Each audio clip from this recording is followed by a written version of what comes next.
한옥대 문이 천천히 열렸습니다. 웃음소리가 멈췄어요. 악기 소리도 뚝 끊겼죠. 사람! 서연! 안녕하세요. 두 아이의 맑은 목소리가 정적을 깼습니다. 내가 왜 여기 있어? 아버님, 오랜만에 뵙습니다. 당신이 왜? 이걸 보시면 알 거예요. 아들, 손자가 있었다고? 태수의 목소리가 떨렸습니다. 하지만 정우 씨, 언젠가는 후회하게 될 거예요. 이야기 시작 전에 구독과 좋아요 버튼 한 번씩 꼭 부탁드립니다. 알림 설정까지 해두시면 새로운 영상이 올라올 때 가장 먼저 만나보실 수 있습니다. 이야기 들으시면서 떠오른 생각이나 감정을 댓글로 남겨주시면 감사한 마음으로 정성껏 인사드리겠습니다. 감사합니다. 이야기 시작합니다.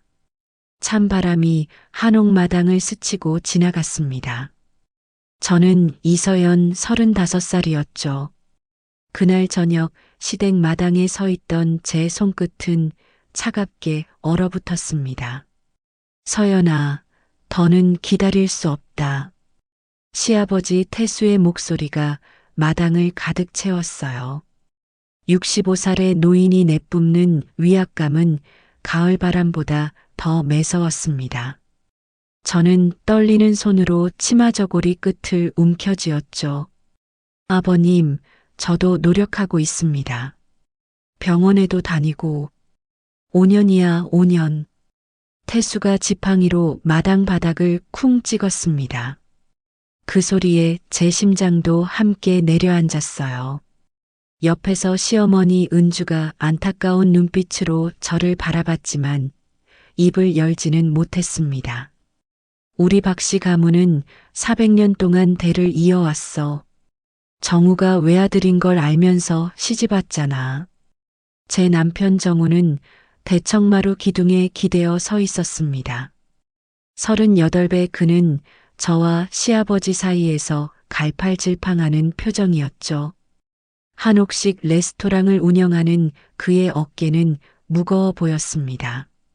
언니, 저도 정말 안타까워요. 그때 미란이 나타났습니다. 30살의 그녀는 정우의 사촌 동생 친구였죠. 태수 앞에서는 항상 착한 척하는 여자였습니다. 미란이 제 손을 잡으며 속삭였어요. 하지만 아버님 연세도 있으시고 언니가 물러나시는 게 모두를 위한 길 아닐까요? 그녀의 손은 뜨거웠고 눈빛은 차가웠습니다. 저는 그 순간 깨달았죠. 이 모든 게 계획된 일이라는 걸요. 정우가 드디어 입을 열었습니다. 서연아, 미안하다. 단 2마디. 5년의 결혼 생활이 그 2마디로 끝났습니다. 제 다리에 힘이 풀렸지만 쓰러지지 않았어요. 뱃속에서 꿈틀거리는 작은 생명들이 있었으니까요. 아직 아무도 모르는 제 비밀이었죠. 저는 천천히 고개를 들었습니다. 시댁 식구들을 한 명씩 바라봤어요. 차가운 태수, 눈물 짓는 은주, 고개 숙인 정우, 그리고 승리감에 젖은 미란까지. 알겠습니다. 제가 떠나겠어요. 목소리는 떨리지 않았습니다. 오히려 단단했죠. 정우의 눈이 흔들렸지만 저는 더 이상 그를 보지 않았어요. 하지만 정우 씨 언젠가는 후회하게 될 거예요.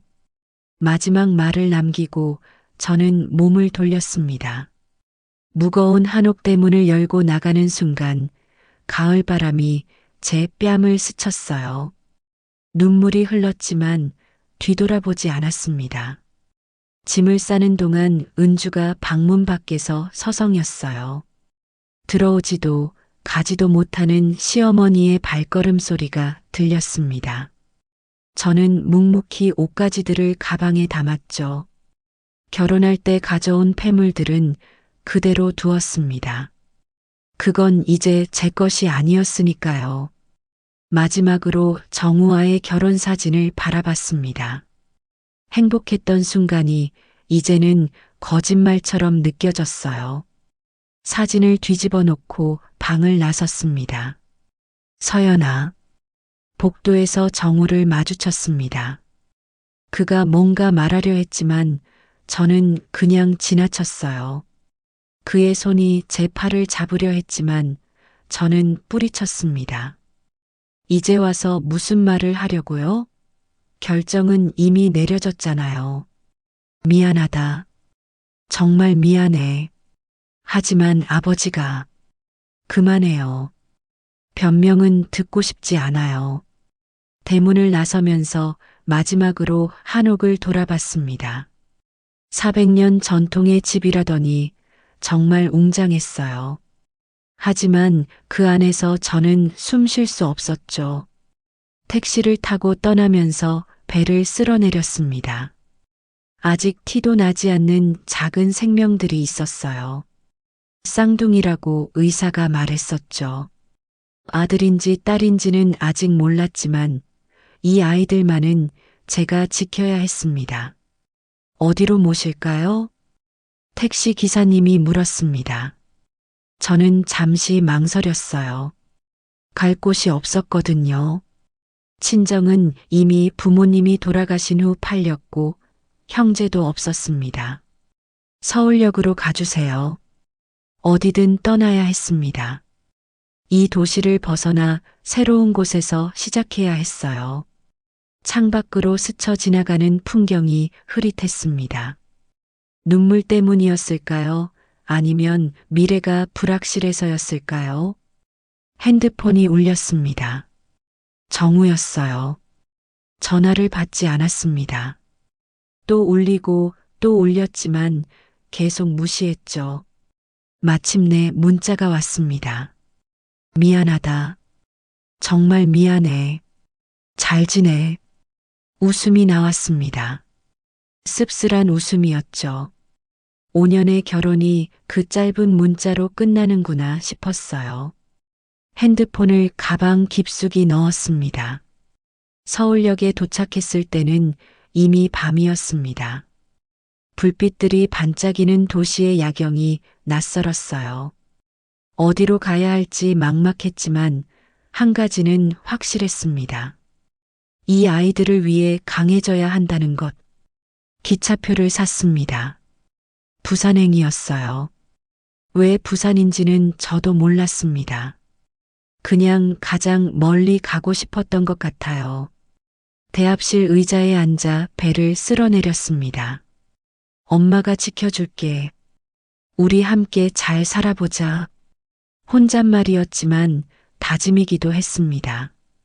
플랫폼으로 걸어가면서 뒤를 돌아보지 않았어요. 과거는 이제 중요하지 않았습니다. 앞으로 나아가야 했죠. 기차에 올라타는 순간 몸이 가벼워졌습니다. 무거운 짐을 내려놓은 기분이었어요. 창가 자리에 앉아 서울의 불빛들을 바라봤습니다. 곧 출발할 기차처럼 제 새로운 인생도 시작되려 하고 있었죠. 1년이 흘렀습니다. 부산의 작은 월세방에서 저는 쌍둥이를 낳았어요. 아들과 딸이었죠. 아들은 준호, 딸은 수진이라고 이름 지었습니다. 병원비며 월세며 분유값이며 돈이 나갈 곳은 많았지만 들어올 곳은 적었어요. 엄마, 배고파요. 2살배기 준호가 제 치맛자락을 잡아당겼습니다. 수진이도 울음을 터뜨렸죠. 저는 마지막 남은 분유를 타면서 TV를 켰어요. 뉴스를 보면서 분유를 먹이는 게 일상이 되었습니다. 그런데 그날 화면에 낯익은 얼굴이 나타났어요. 정우였습니다. 전통 한옥 레스토랑 고택이 오늘 성대하게 개업했습니다. 대표 박정우 씨는 400년 가문의 전통을 이어받아 심장이 쿵 내려앉았습니다. 정우 옆에는 미란이 서 있었어요. 하얀 한복을 입은 그녀의 손에는 결혼 반지가 반짝였죠. 아, 그들이 결혼했구나. 예상했던 일이었지만 가슴이 아팠습니다. 새 아내 최미란 씨와 함께 레스토랑을 운영할 예정이며 TV를 껐습니다. 준호가 제 얼굴을 올려다봤어요. 엄마, 왜 울어? 울고 있었나 봅니다. 저도 모르게 눈물이 흘렀어요. 급히 눈물을 닦고 아이에게 웃어 보였죠. 아니야, 엄마 안 울어. 우리 준호 밥 먹자. 그날 밤 아이들이 잠든 후 저는 결심했습니다. 언젠가는 돌아가겠다고. 정우에게 복수하려는 게 아니었어요. 아이들에게 아버지가 있다는 것, 그들도 박씨 가문이 후손이라는 것을 알려주고 싶었습니다. 다음 날부터 더 열심히 일했어요.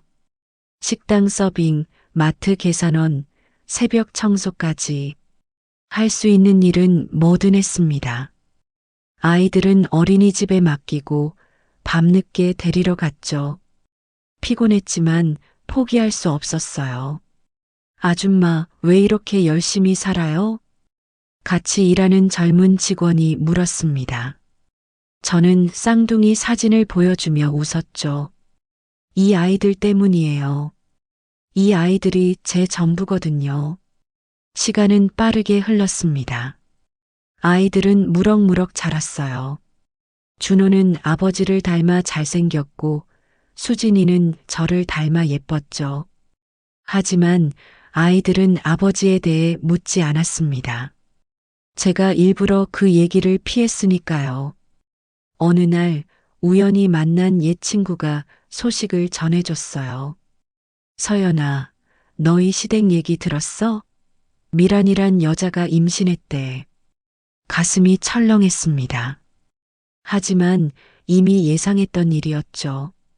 그래, 잘 됐네. 근데 이상한 소문이 있어. 미란이 다른 남자를 만난다는. 친구의 말을 끊었습니다. 듣고 싶지 않았어요.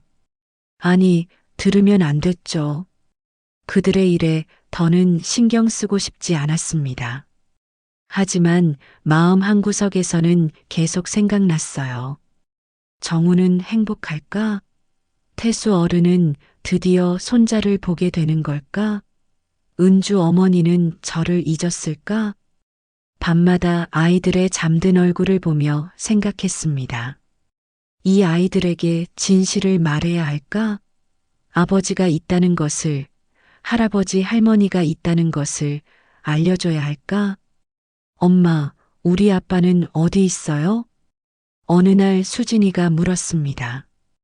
유치원에서 가족 그림을 그리면서 친구들이 아빠를 그리는 걸 봤다고 했죠. 아빠는 하늘나라에 계셔. 거짓말이었습니다. 하지만 진실을 말할 수는 없었어요. 아직은요. 그러던 중 뜻밖의 소식을 들었습니다. 정운의 레스토랑이 10주년을 맞아 성대한 행사를 연다는 거였어요. 태수의 칠순잔치를 겸한다고 했죠. 대대적인 행사래. 온 동네 사람들 다 초대한대. 시장에서 만난 아주머니가 신나서 떠들었습니다. 저는 가만히 듣기만 했어요. 그날 밤 저는 오래된 상자를 열었습니다. 그 안에는 결혼 서류와 족보가 있었죠.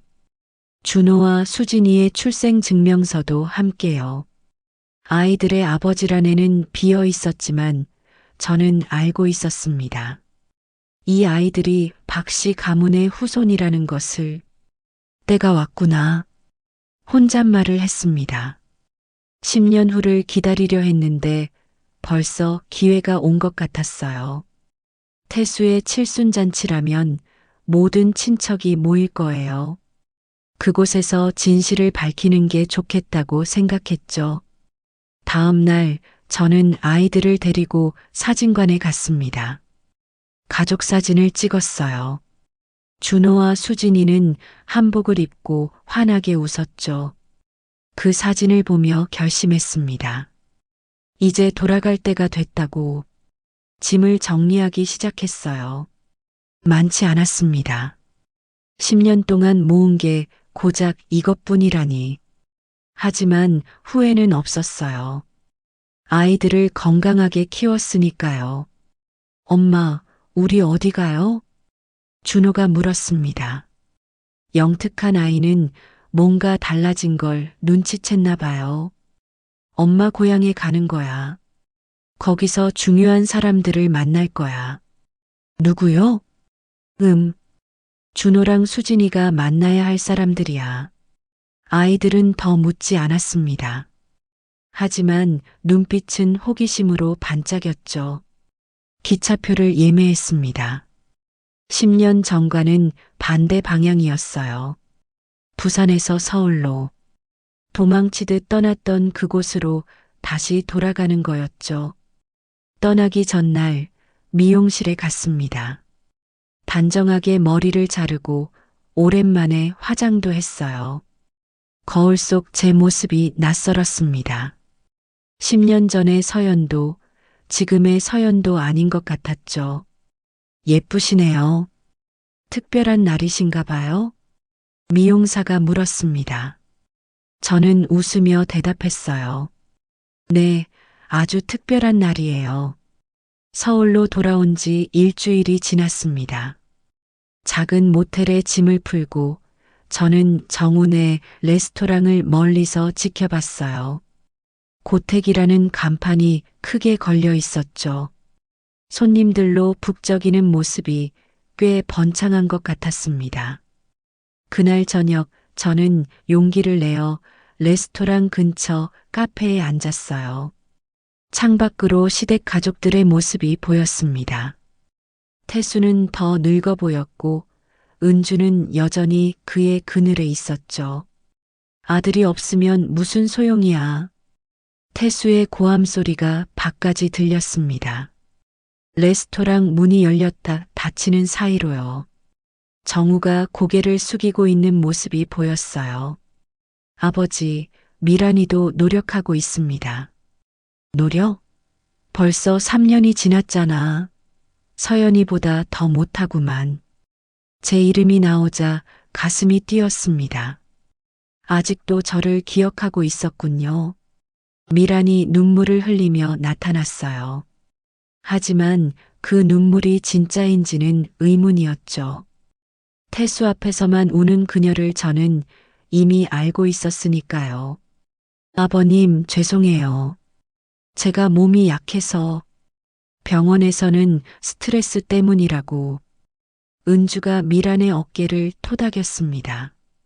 하지만 그 손길에는 예전 같은 따뜻함이 없었어요. 미란아, 너무 자책하지 마. 하지만 서연이는 달랐어. 은주의 말에 미란의 얼굴이 굳었습니다. 순간 도끼 어린 눈빛이 스쳤죠. 하지만 금세 다시 눈물로 가렸어요. 카페를 나와 모텔로 돌아오는 길에 우연히 미란을 다시 봤습니다. 그녀는 골목길에서 누군가와 통화 중이었어요. 오빠, 조금만 더 참아. 시아버지가 곧 유산을 정리한대. 그럼 우리가... 저는 숨을 죽이고 들었습니다. 정우? 그 바보가 뭘 알겠어. 가문 타령만 하는 시아버지 밑에서 찍소리도 못하는 걸. 미란이 비웃으며 말했어요. 제 주먹이 떨렸습니다. 정우가 완벽하진 않았지만 그래도 이런 배신을 당할 사람은 아니었죠. 임신? 당연히 거짓말이지. 매달 병원 진단서만 위조하면 되는 걸. 조금만 더 기다려. 이 집 재산은 곧 우리 거야. 통화를 끝낸 미란이 골목을 빠져나갔습니다. 저는 벽에 기대어 한숨을 쉬었어요. 생각보다 상황이 심각했습니다. 모텔로 돌아와 아이들을 안았어요. 어린이집에서 데려온 준호와 수진이는 피곤한지 제 품에서 스르르 잠들었죠. 너희들의 할아버지는 아들에 미쳐 있고 아버지는 거짓말에 속고 있단다. 잠든 아이들에게 속삭였습니다. 다음 날 저는 오래된 친구를 만났어요. 시댁 근처에서 부동산을 하는 친구였죠. 서연아, 정말 오랜만이다. 근데 왜 이렇게 수척해졌어? 일 때문에 좀 바빴어. 그런데 혹시 박씨 집안 소식 들은 거 있어? 친구는 주위를 둘러보고 목소리를 낮췄어요. 아유, 그 집안 요즘 말도 많아. 미란이란 여자가 들어온 후로 분위기가 완전히 변했대. 어떻게? 돈이 샌다는 소문이 있어. 미란이가 친정에 계속 돈을 보낸대. 근데 태수 어른은 손자만 기다리고 있으니 친구의 말대로였습니다. 미라는 겉으로는 순종적인 며느리였지만 속으로는 시댁을 등쳐먹고 있었던 거예요. 그날 오후 저는 결심했습니다. 증거를 모아야 한다고. 칠순잔치에서 모든 걸 밝히려면 확실한 증거가 필요했어요. 병원에 전화했습니다. 의사인 척하며 미란의 진료 기록을 문의했죠. 물론 개인정보라 알려주지 않았지만 간호사의 말투에서 뭔가 이상함을 느꼈어요. 최미란 씨요? 아, 그분은 저희 병원에 산부인과 진료 기록이 없는데요. 빙고였습니다. 미라는 처음부터 거짓말을 하고 있었던 거예요. 저녁이 되자 준호가 물었어요. 엄마, 우리 여기서 계속 살 거예요? 아니, 조금만 더 있다가 다른 곳으로 갈 거야. 학교는요? 새로운 학교에 다닐 거야. 더 좋은 학교. 아이들에게 거짓말하는 게 마음 아팠습니다. 하지만 아직은 진실을 말할 때가 아니었어요. 그날 밤 은주에게서 뜻밖의 전화가 왔습니다. 10년 만에 연락이었죠. 서연아, 나야. 목소리가 떨렸습니다. 저도 마찬가지였어요. 어머니, 살아있구나. 다행이야. 혹시 잘 지내니? 은주의 목소리에는 그리움이 묻어났습니다. 저는 눈물을 참으며 대답했어요. 네, 잘 지내요. 미안하다. 그때 널 지켜주지 못해서 지금도 후회해. 어머니 잘못이 아니에요. 서연아, 부탁이 하나 있어. 칠순잔치에 와줄 수 있니? 멀리서라도 좋으니. 심장이 빠르게 뛰었습니다. 은주가 먼저 불러준다니. 생각해 볼게요. 그래, 무리하지 마. 그런데 서연아, 혹시 아이는? 은주의 질문에 잠시 망설였습니다. 하지만 거짓말했어요. 없어요. 그렇구나. 알았어. 건강해야 해. 전화를 끊고 한참을 울었습니다. 은주는 여전히 저를 생각하고 있었어요. 그것만으로도 위로가 됐죠. 칠순잔치가 2주 앞으로 다가왔습니다. 저는 본격적으로 준비를 시작했어요. 먼저 아이들에게 맞는 한복을 맞췄죠. 준호는 하늘색 저고리에 남색 바지, 수진이는 분홍 저고리에 다홍 치마였습니다. 엄마, 이거 불편해요. 수진이가 투덜거렸지만 거울을 보더니 환하게 웃었어요. 정말 예뻤거든요. 우리 공주님 너무 예쁘네. 준호도 한복이 어색한지 계속 저고리를 만졌습니다. 하지만 늠름한 모습이 꼭 정우를 닮았어요. 그날 밤 준호가 뜻밖의 질문을 했습니다. 엄마, 우리 집안에도 족보 같은 거 있어요? 학교에서 가족 역사 숙제를 받았다고 했어요. 제 심장이 쿵 내려앉았습니다. 왜 갑자기 그런 걸 물어? 친구들은 다 할아버지, 증조할아버지 얘기하는데 저는 모르잖아요. 수진이도 거들었습니다. 맞아요. 우리는 왜 할아버지, 할머니가 없어요? 저는 잠시 망설였어요. 그러다 오래된 상자에서 족보를 꺼냈습니다. 박씨 가문의 족보였죠. 아직 아이들 이름은 올라가지 않았지만요. 이게 우리 집안 족보란다. 와, 진짜 오래됐다. 400년이라고 써 있어요. 준호가 신기한 듯 들여다봤습니다. 정우의 이름을 손가락으로 짚더니 물었어요. 이 사람은 누구예요? 대답할 수 없었습니다. 아직은요. 대신 족보를 덮으며 말했죠. 곧 알게 될 거야. 조금만 기다려. 며칠 후, 저는 미란의 외도 증거를 확보했습니다. 카페에서 우연을 가장해 그녀의 핸드폰 화면을 찍었죠. 다른 남자와 주고받은 문자가 선명했어요. 오늘 밤 또 만나. 정우는 야근이래. 시아버지 재산 정리는 어떻게 됐어? 조금만 기다려. 칠순잔치 끝나면 다 우리 거야. 이것만으로도 충분했지만 더 확실한 증거가 필요했어요. 그래서 사설 탐정을 고용했습니다. 비용이 만만치 않았지만 10년 동안 모은 돈을 썼죠. 탐정은 일주일 만에 결과를 가져왔습니다.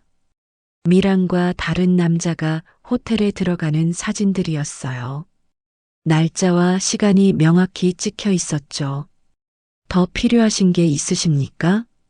아니요, 충분해요. 감사합니다. 이제 마지막 준비만 남았습니다. 저는 법무사를 찾아가 아이들의 출생증명서와 DNA 검사 준비를 했어요. 정우의 DNA는 10년 전 보관해둔 칫솔에서 추출했죠. 결과는 99.9% 일치했습니다. 칠순잔치 일주일 전, 저는 은주에게 다시 전화했어요. 어머니, 저 갈게요. 잔치에. 정말? 서연아, 정말 고마워. 대신 부탁이 하나 있어요. 제가 갈 거라는 걸 아무에게도 말하지 마세요. 그래, 알았어. 그런데 서연아. 네. 미안해. 정말 미안하다. 은주의 목소리에는 깊은 후회가 묻어났습니다. 저는 조용히 대답했어요. 이제 다 지난 일이에요. 전화를 끊고 아이들을 바라봤습니다. 이제 정말 며칠만 있으면 모든 게 밝혀질 거예요. 준호와 수진이가 정당한 자리를 찾게 될 거고요. 그런데 그날 밤 정우를 우연히 마주쳤습니다. 편의점에서였어요. 10년 만에 재회였지만 정우는 저를 알아보지 못했죠. 많이 변했나 봅니다. 정우는 피곤해 보였어요. 수염도 깎지 않았고 눈 밑에는 다크서클이 짙었죠. 술 냄새도 났습니다. 죄송합니다. 정우가 제 어깨를 스치며 지나가다 사과했어요. 저를 모른 채로요. 가슴이 아팠습니다. 한때 사랑했던 사람이 이렇게 초췌해진 모습을 보니까요. 밖으로 나가는 정우의 뒷모습을 보며 생각했어요. 미란과 행복하지 않구나. 당연한 일이었죠. 거짓 위에 세운 결혼이 어떻게 행복할 수 있겠어요. 모텔로 돌아와 짐을 다시 점검했습니다. 한복, 증거 서류들, 사진, 녹음 파일. 모든 게 준비됐어요. 엄마, 내일은 어디 가요? 수진이가 물었습니다. 중요한 곳에 가는 거야. 준호랑 수진이가 꼭 가야 할 곳. 재밌을까요? 글쎄, 재밌지는 않을 거야. 하지만 중요해. 아이들은 고개를 갸웃했지만 더 묻지 않았어요. 착한 아이들이었죠. 잠들기 전 저는 일기를 썼습니다. 10년 만에 쓰는 일기였어요. 내일이면 모든 게 끝난다. 아니, 새로운 시작이 될지도 모른다. 무섭기도 하고 떨리기도 한다. 하지만 아이들을 위해서라면 뭐든 할 수 있다. 정우야, 미안해. 이렇게까지 해야 하는 내가. 하지만 너도 알아야 해. 진실을. 펜을 내려놓고 창밖을 봤습니다. 서울의 밤은 여전히 밝았어요. 내일이면 이 도시가, 이 밤이 다르게 보일까요? 칠순잔치 당일 아침이 밝았습니다. 레스토랑 고택은 이른 시간부터 분주했어요. 저는 멀리서 그 모습을 지켜봤죠. 하얀 천막들이 세워지고 꽃장식이 배달되고 요리사들이 바쁘게 움직였습니다. 미라는 화려한 분홍색 한복을 입고 이리저리 지시를 내렸어요. 겉으로는 완벽한 며느리의 모습이었죠. 하지만 저는 알았습니다. 그녀가 시어머니 은주에게 얼마나 무례하게 구는지를요. 어머니는 그냥 앉아 계세요. 제가 다 알아서 할게요. 미란의 말투는 공손했지만 은주를 무시하는 뉘앙스가 담겨 있었어요. 은주는 쓸쓸한 표정으로 한쪽에 앉아 있었죠. 정우는 정문에서 손님 맞이 준비를 했습니다.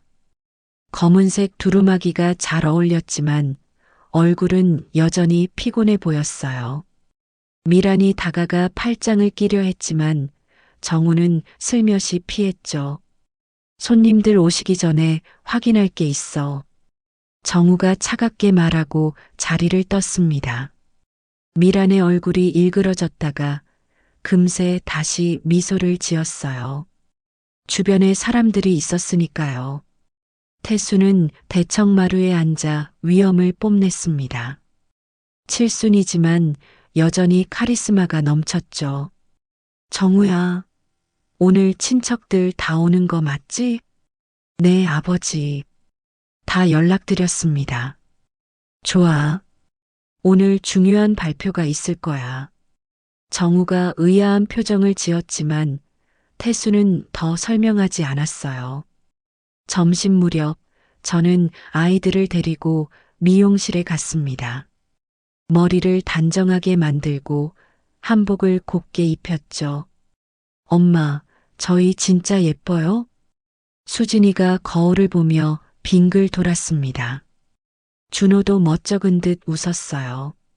그럼 세상에서 제일 예쁘고 잘생겼어. 오후 3시 본격적으로 손님들이 도착하기 시작했습니다. 저는 아이들과 함께 근처 카페에서 시간을 보냈어요. 5시에 입장하기로 마음먹었거든요. 모든 손님이 모였을 때 나타나려고요. 핸드폰이 울렸습니다. 은주였어요. 서연아, 어디니? 사람들이 거의 다 왔어. 곧 갈게요, 어머니. 그래. 조심해서 와. 은주의 목소리에는 기대와 불안이 섞여 있었습니다. 4시 반 미란이 밖으로 나와 누군가와 통화하는 모습이 보였어요. 표정이 다급했죠. 오빠, 오늘은 안 돼. 시아버지 잔치라니까. 뭐, 지금 당장? 미란이 주위를 둘러봤습니다. 그리고 작은 목소리로 속삭였어요. 알았어. 잠깐만 나갈게. 창고에서 만나. 미란이 급하게 건물 뒤쪽으로 사라졌습니다. 저는 직감했어요. 지금이 기회라고. 준호야, 수진아. 잠깐만 여기서 기다려. 엄마 금방 올게. 저는 조심스럽게 미란을 따라갔습니다. 창고 근처에서 남자 목소리가 들렸어요. 빨리 해. 오늘 안에 돈 넘기지 않으면 다 발설할 거야. 미쳤어? 오늘이 무슨 날인지 알아? 그게 내가 알 바야? 너가 임신했다고 거짓말한 것도 시댁 돈 빼돌린 것도 다 증거 있어. 미란이 당황한 목소리로 말했어요. 잠깐만 진정해. 돈은 줄게. 하지만 오늘은 저는 핸드폰으로 그들의 대화를 녹음했습니다. 완벽한 증거였죠. 다시 카페로 돌아왔을 때 아이들이 불안한 표정으로 기다리고 있었어요. 엄마, 괜찮아요? 응, 괜찮아. 이제 가자. 드디어 오시가 되었습니다. 저는 아이들의 손을 잡고 레스토랑으로 향했어요. 정문 앞에서 잠시 멈췄습니다. 10년 만에 다시 서는 이곳. 가슴이 떨렸어요. 엄마, 손이 떨려요. 준호가 제 손을 꼭 잡아줬습니다. 용기가 났어요. 가자. 이제 시작이야. 한옥 대문을 열고 들어섰습니다. 마당에는 100여 명의 손님이 모여 있었어요. 웃음소리와 악기 소리가 섞여 흥겨운 분위기였죠. 그런데 저희가 들어서자 하나둘 시선이 모였습니다. 그리고 정적이 흘렀어요. 저 사람. 누군가 속삭였습니다. 정우가 저를 발견했어요. 술잔을 들던 그의 손이 멈췄습니다. 눈이 커졌죠. 그리고 천천히 제게 다가왔어요. 서연? 정우가 다가오는 것을 본 태수가 벌떡 일어났습니다. 지팡이를 짚고 성큼성큼 걸어왔죠. 마당의 모든 시선이 우리에게 쏠렸어요. 내가 왜 여기 있어? 태수의 목소리는 떨렸습니다. 분노인지 당황인지 알 수 없었죠. 아버님, 오랜만에 뵙습니다. 저는 정중히 인사했어요. 그리고 아이들을 앞으로 살짝 밀었죠. 준호야, 수진아. 인사드려. 안녕하세요. 두 아이가 동시에 인사했습니다. 태수의 시선이 아이들에게 머물렀어요. 특히 준호를 보는 눈빛이 묘했습니다. 이 아이들은 제 아이들입니다. 단호하게 말했어요. 웅성거림이 커졌습니다. 친척들이 수군거렸죠. 어머, 서연이 아니야? 애들이 둘이나? 근데 저 아들, 정우 어릴 때랑 똑같지 않아? 미란이 뒤늦게 나타났습니다. 창고에서의 일을 정리하고 온 모양이었어요. 저와 아이들을 보자 얼굴이 하얗게 질렸죠. 당신이 왜? 오랜만이네요, 미란 씨. 저는 담담하게 인사했어요. 미란은 당황해서 정우를 봤지만 정우는 아이들만 바라보고 있었습니다. 특히 준호에게서 눈을 떼지 못했죠. 은주가 떨리는 걸음으로 다가왔어요. 눈에는 이미 눈물이 고여 있었습니다. 서연아, 어머니, 은주가 저를 끌어안았어요. 10년 만에 포옹이었죠. 따뜻했습니다. 미안해, 정말 미안해. 그때 널 지켜주지 못해서. 괜찮아요, 어머니. 태수가 지팡이로 바닥을 쳤습니다. 뭐 하는 거야? 쫓겨난 사람이 왜 여기 와? 아버님, 저도 초대받았어요. 어머니께서 오라고 하셨거든요. 태수가 은주를 노려봤지만 은주는 처음으로 당당했어요.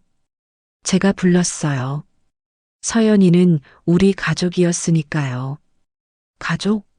아들도 못 낳는 며느리가 무슨 가족이야. 그때 준호가 용감하게 나섰어요. 할아버지, 엄마한테 그렇게 말하지 마세요.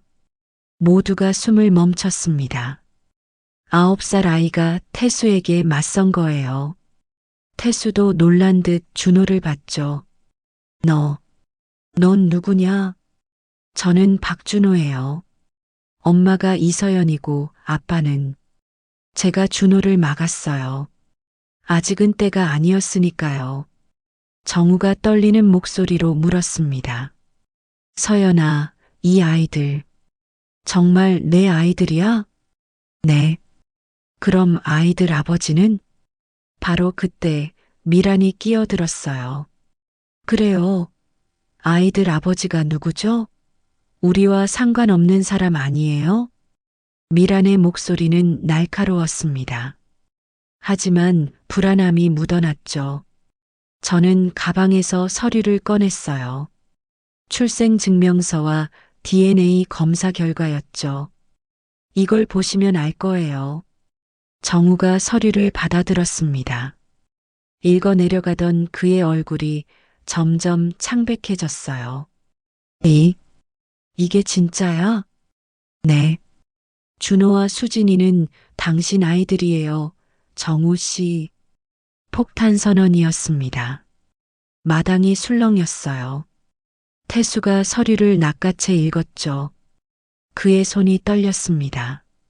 아들, 손자가 있었다고? 미란이 소리쳤어요. 거짓말이에요. 이건 조작된 거예요. 조작이요? 그럼 미란 씨의 임신은 진짜인가요? 제 반격에 미란이 움찔했습니다. 그건 3년째 임신했다고 하시는데 병원 진료 기록도 없더군요. 저는 또 다른 서류를 꺼냈어요. 병원에서 확인받은 것이었죠. 최미란 씨는 단 한 번도 우리 병원 산부인과에 온 적이 없다고 하네요. 친척들이 웅성거렸습니다. 뭐야, 그럼 임신이 거짓말이었어? 아이고, 이게 무슨 일이야. 태수가 미란을 노려봤어요.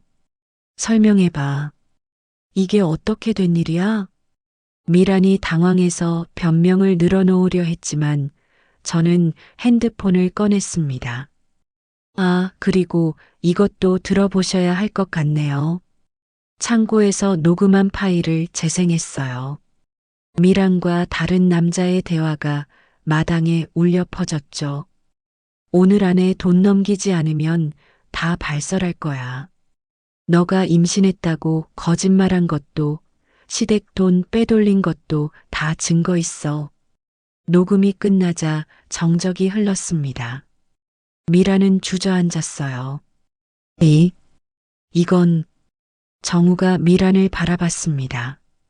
눈빛에는 배신감과 분노가 가득했죠. 그동안 다 거짓말이었어? 미란이 무릎을 꿇었습니다. 하지만 여전히 발악했죠. 정우 씨, 이건 오해예요. 전 정말. 그만해.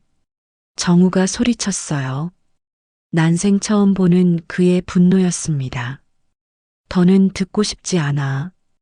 당신이 누구와 만났는지, 뭘 했는지 다 알고 있었어. 모두가 놀랐습니다. 정우가 알고 있었다니요. 한 달 전부터 알았어. 당신이 그 남자와 호텔에 가는 것도 봤고, 정우가 쓴웃음을 지었어요. 그래도 오늘까지는 참으려 했어. 아버지 잔치니까. 하지만 이제 끝이야. 태수가 분노로 떨었습니다. 인연이 우리 집안을 우롱했구나. 아버님, 죄송해요. 한 번만 용서해 주세요. 미란이 태수의 발을 붙잡았지만 태수는 차갑게 뿌리쳤어요. 정우야, 당장 경찰을 불러. 그때 한 남자가 마당으로 뛰어들었습니다. 창고에서 미란과 만났던 그 남자였죠. 미란아, 도망가자. 하지만 이미 늦었어요. 정우가 미리 부른 경찰이 도착했거든요. 최미란 씨 사기 및 횡령 혐의로 체포합니다. 미란이 끌려가면서 악을 썼어요. 서연, 너 때문이야. 내가 돌아와서 이렇게 된 거야. 저는 조용히 대답했습니다. 아니에요. 당신이 선택한 결과예요. 미란이 경찰차에 태워져 사라진 후 마당은 다시 조용해졌어요. 태수가 비틀거리며 준호에게 다가왔습니다. 떨리는 손으로 준호의 얼굴을 만졌죠. 정말 내 손자란 말이냐? 준호가 씩씩하게 대답했어요. 네, 할아버지. 태수의 눈에서 눈물이 흘렀습니다. 강철 같던 노인이 처음으로 무너졌어요. 내가 얼마나 큰 잘못을. 태수가 제 앞에 무릎을 꿇었습니다. 모두가 경악했죠. 아버님, 일어나세요. 서연아, 용서해다오. 내가 너와 아이들에게 한 짓을. 아버님, 10년이야, 10년. 내 손자가 있는 줄도 모르고 널 쫓아내고. 태수가 오열했습니다. 평생 체면을 지키던 가장이 모든 친척 앞에서 울었어요. 은주도 울면서 저를 안았어요. 서연아, 미안해. 정말 미안해. 내가 더 강했어야 했는데. 수진이가 은주의 손을 잡았어요. 할머니, 울지 마세요. 엄마가 슬퍼해요. 그 순수한 말에 은주는 더 울었습니다. 정우가 제 앞에 섰어요. 눈이 빨갛게 충혈되어 있었죠. 서연아, 정우 씨, 미안해. 정말 미안해. 내가 너무 나약했어. 정우가 준호와 수진이를 바라봤어요. 내가 아빠라고 불러도 될까? 아이들이 저를 올려다봤습니다. 저는 고개를 끄덕였어요. 준호야, 수진아. 이 사람이 너희 아빠야. 준호가 먼저 다가갔어요. 아빠? 그래. 내가 아빠다. 미안해. 너무 늦었지? 준호가 고개를 저었어요. 아니에요. 엄마가 말했어요. 아빠도 사정이 있었을 거라고. 정우가 준호를 끌어안았습니다. 그리고 터져나오는 울음을 참지 못했죠. 수진이도 다가와 정우의 품에 안겼어요. 가족이 10년 만에 하나가 된 순간이었습니다. 친척들이 하나둘 박수를 치기 시작했어요. 누군가는 울고 누군가는 웃었죠. 서연아, 잘 왔어. 그래, 이제야 제대로 된 거야. 저는 그들을 보며 생각했어요. 10년의 아픔이 헛되지 않았구나. 아이들이 제자리를 찾았구나. 하지만 마음 한구석은 여전히 차가웠습니다. 정우를 완전히 용서할 수는 없었어요. 아이들을 위해서라면 함께할 수 있지만 예전처럼은 불가능했죠. 정우 씨, 응? 아이들 아버지로서는 인정할게요. 하지만 알아. 내가 용서받을 자격이 없다는 것도. 정우의 눈빛은 슬펐지만 이해한다는 표정이었어요. 시간을 줘. 내가 증명해 보일게. 좋은 아버지가 될 수 있다는 걸. 저는 대답 대신 아이들을 바라봤습니다. 준호와 수진이가 할아버지, 할머니와 함께 웃고 있었어요. 그 모습만으로도 충분했습니다.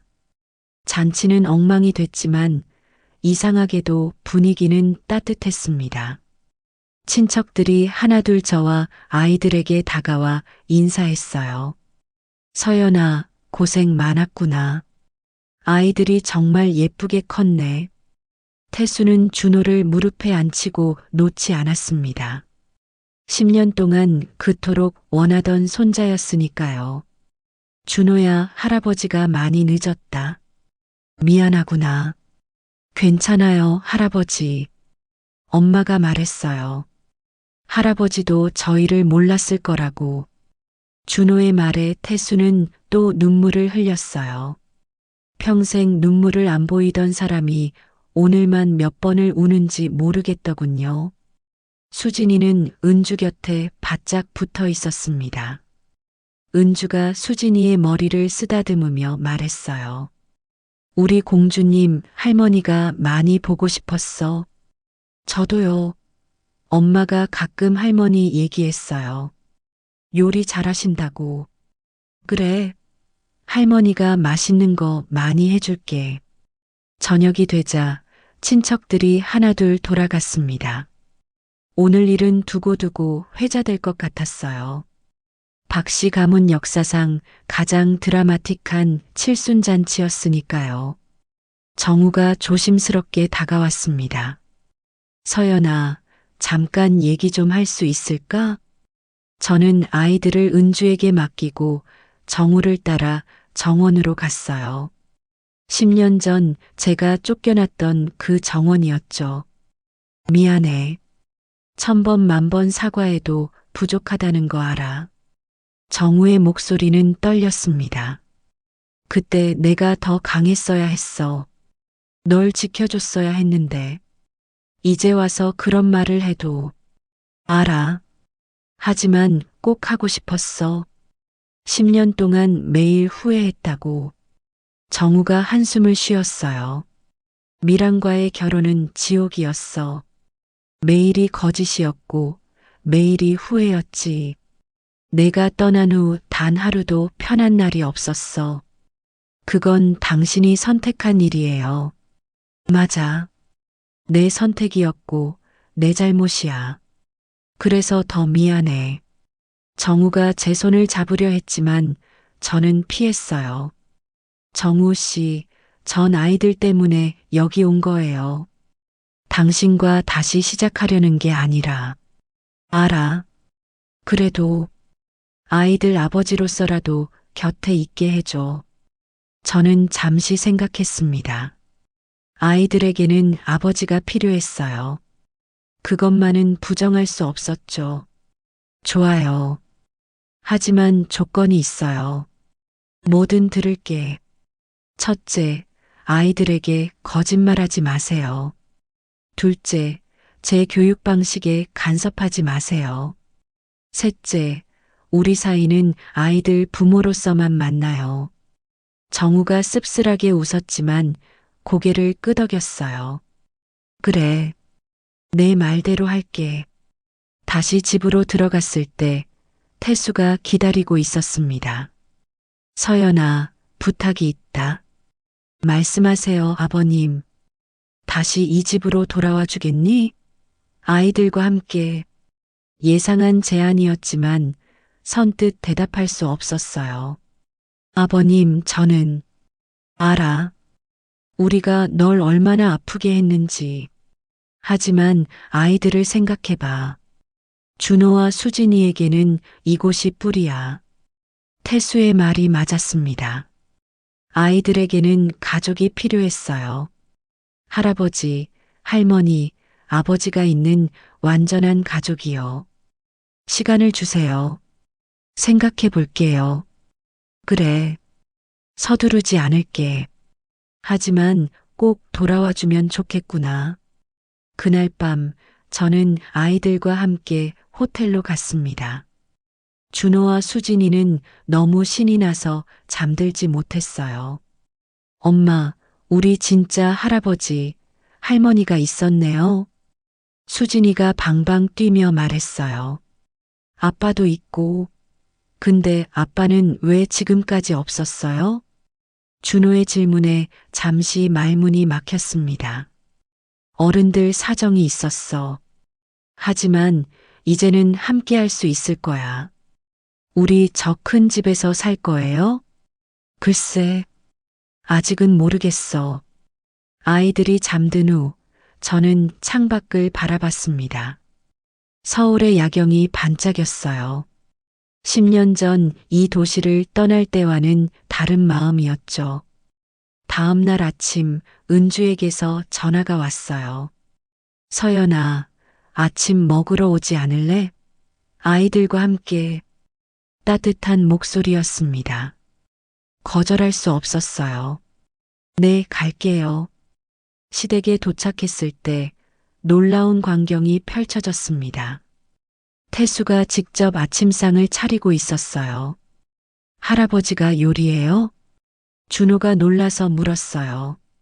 그럼 할아버지가 젊었을 때는 요리사였단다. 거짓말이었죠. 태수는 평생 부엌에 들어간 적이 없는 사람이었으니까요. 하지만 손자들을 위해 노력하는 모습이 진심으로 보였어요. 아침을 먹으며 정우가 말했습니다. 준호야, 수진아, 아빠가 놀이공원 데려갈까? 진짜요? 아이들의 눈이 반짝였어요. 저는 작게 고개를 끄덕였죠. 그래, 가자. 온 가족이 함께. 온 가족. 그 말이 아직은 어색했지만 언젠가는 자연스러워질지도 모른다고 생각했어요. 놀이공원에서 아이들은 정말 행복해 했습니다. 정우는 서툴지만 최선을 다해 아버지 역할을 했어요. 태수와 은주도 함께였죠. 10년 만에 완성된 가족 사진을 찍었습니다. 집으로 돌아오는 길에 정우가 말했어요. 서연아, 레스토랑을 너와 함께 운영하고 싶어. 갑자기 왜요? 내가 항상 요리에 관심이 많았잖아. 그리고 미란이 때문에 엉망이 된 곳을 다시 일으켜 세우고 싶어. 저는 잠시 생각했어요. 나쁘지 않은 제안이었죠. 한 달이 지났습니다. 저는 결국 아이들과 함께 시댁으로 돌아왔어요. 완전한 용서는 아니었지만 새로운 시작이었죠. 레스토랑도 함께 운영하기 시작했습니다. 제가 메뉴를 개발하고 정우가 경영을 맡았어요.